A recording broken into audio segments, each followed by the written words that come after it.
Hello, boys and girls. This is Pastor Powell, again coming to you with story time. This is a special time for me because it allows me to have a little time with you, and I really miss being with you in person.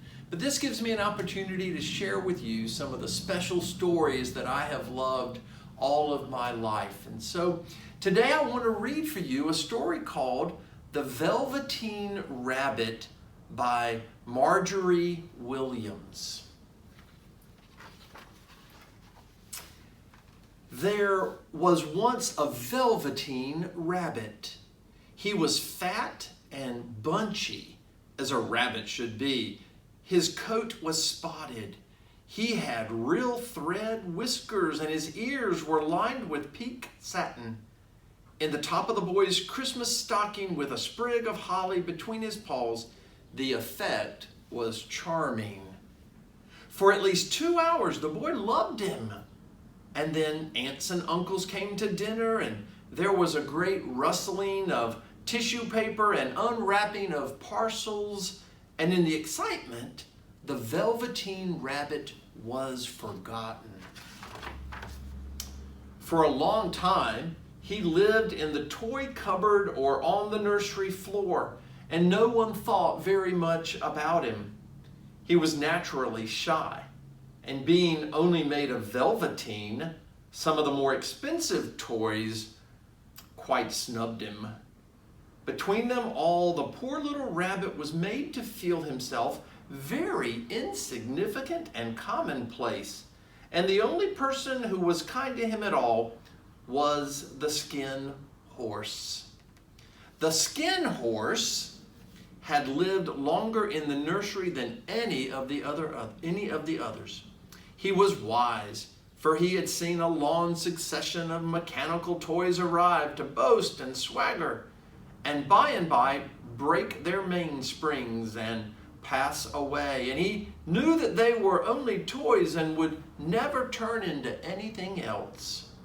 For nursery magic is very strange and wonderful, and only those playthings that are old and wise and experienced, like the skinned horse, understood all about it. "What is real?" asked the rabbit one day when they were lying side by side near the nursery fender. "Real is a thing that happens to you," answered the skin horse. "When a child loves you for a long, long time, not just to play with, but really loves you, then you become real. It doesn't happen all at once. It takes a long time. Generally, by the time you are real, most of your hair has been loved off, and your eyes drop out, and you get loose in the joints and very shabby. But these things don't matter at all, because once you are real, you can't be ugly except to people who don't understand." The rabbit sighed. He longed to become real, and yet the idea of growing shabby and losing his eyes and whiskers was rather sad. One evening, when the boy was going to bed, he couldn't find the china dog that always slept with him. Nana, who ruled the nursery, was in a hurry, so she simply looked about her, and seeing that the toy cupboard door stood open, she made a swoop. "Here," she said, "take your old bunny. He'll do to sleep with you." That night, and for many nights thereafter, the Velveteen Rabbit slept in the boy's bed. At first, he found it rather uncomfortable, for the boy hugged him very tight, and sometimes he rolled over him, and sometimes he pushed him so far under the pillow that the rabbit could scarcely breathe. But very soon he grew to like it, for the boy used to talk to him and made nice tunnels for him under the bedclothes. And when the boy dropped off to sleep, the rabbit would snuggle down close under his little warm chin and dream, with the boy's hands clasped close around him all night long. And so time went on. And the little rabbit was so happy that he never noticed how his beautiful velveteen fur was getting shabbier and his tail coming unsewn and all the pink rubbed off his nose where the boy had kissed him. Spring came, and they had long days in the garden, for wherever the boy went, the rabbit went too. Once when the boy was called away suddenly to go out to tea, the rabbit was left out on the lawn until long after dusk, and Nana had to come and look for him with the candle because the boy couldn't go to sleep unless he was there. Nana grumbled as she rubbed him off with the corner of her apron. "Fancy all that fuss for just a toy," she said. The boy sat up in bed and stretched out his arms. "Give me my bunny," he said. "You mustn't say that. He isn't a toy, he's real." When the little rabbit heard that, he was happy, for he knew that what the skin horse had said was true at last. He was real. That night he was almost too happy to sleep, and so much love stirred in his little sawdust heart that it almost burst. That was a wonderful summer. Near the house where they lived there was a wood, and the boy liked to go there to offer tea to play. He took the Velveteen rabbit with him, and he always made the rabbit a little nest somewhere among the bracken where he would be quite cozy. One evening, while the rabbit was lying there alone, he saw two strange beings creep out of the tall bracken near him. They were rabbits like himself, but quite furry and brand new, and they changed shape in a queer way when they moved instead of always staying in the same place like he did. One came quite close, but he wrinkled his nose suddenly and jumped backwards. "He doesn't smell right," he exclaimed. "He isn't a rabbit at all. He isn't real." "I am real," said the little rabbit. "I am real. The boy said so." And he nearly began to cry. Just then the boy ran past near them, and with a flash of white tails, the two strange rabbits disappeared. "Come back and play with me," called the little rabbit. "Oh, do come back. I know I am real." For a long time he lay very still, hoping that they would come back.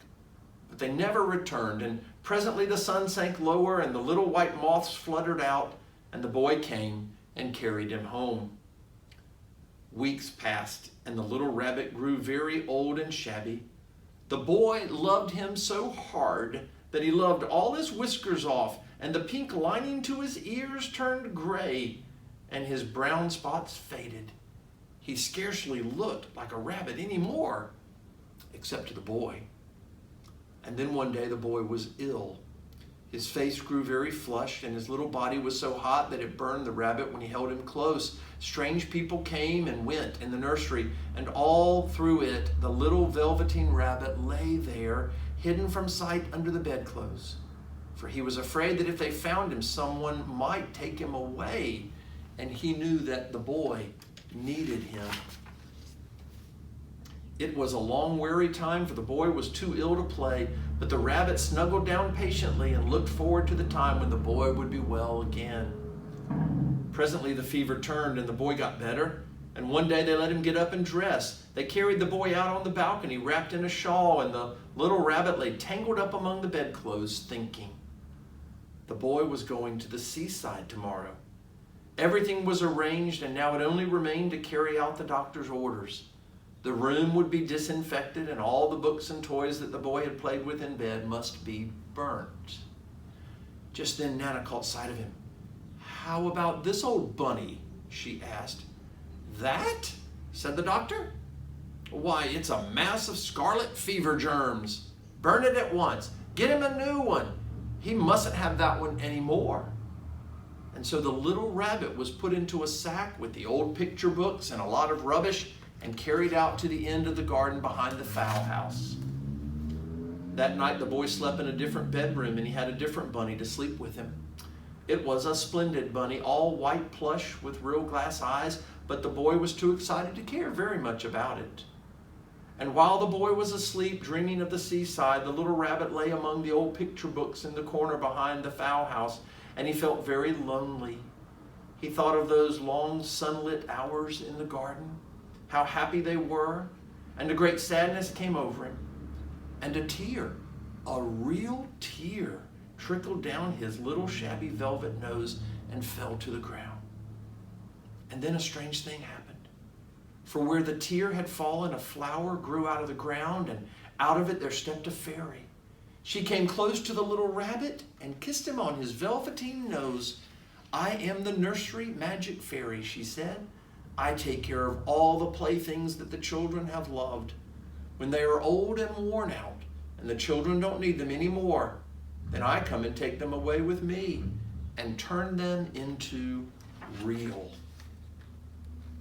"Wasn't I real before?" asked the little rabbit. "You were real to the boy," the fairy said, "because he loved you. Now you shall be real to everyone." And she held the little rabbit close in her arms and flew with him into the wood. In the open glade between the tree trunks, the wild rabbits danced with their shadows on the velvety grass. "I've brought you to a new playfellow," the fairy said, and she kissed the little rabbit again and put him down on the grass. The little rabbit sat quite still for a moment and never moved. For when he saw all the wild rabbits dancing around him, he didn't want them to see that he was made all in one piece. He did not know that when the fairy kissed him, that the last time she had changed him altogether.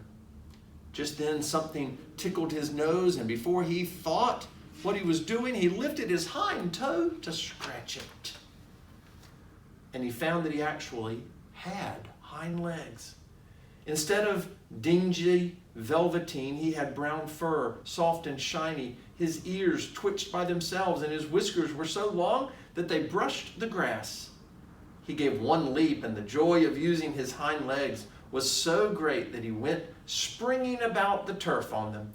He was a real rabbit at last. Autumn passed and winter, and in the spring, when the days grew warm and sunny, the boy went out to play in the wood. And while he was playing, two rabbits crept out from the bracken and peeped at him. One had strange markings under his fur, as though long ago he had been spotted, and the spots still showed through. And about his soft little nose and his round black eyes there was something familiar. "Why, he looks just like my old bunny that was lost when I had scarlet fever," the boy thought. But he never knew that it really was his own bunny come back to look at the child who had first helped him to be real. Thanks for joining me for Story Time.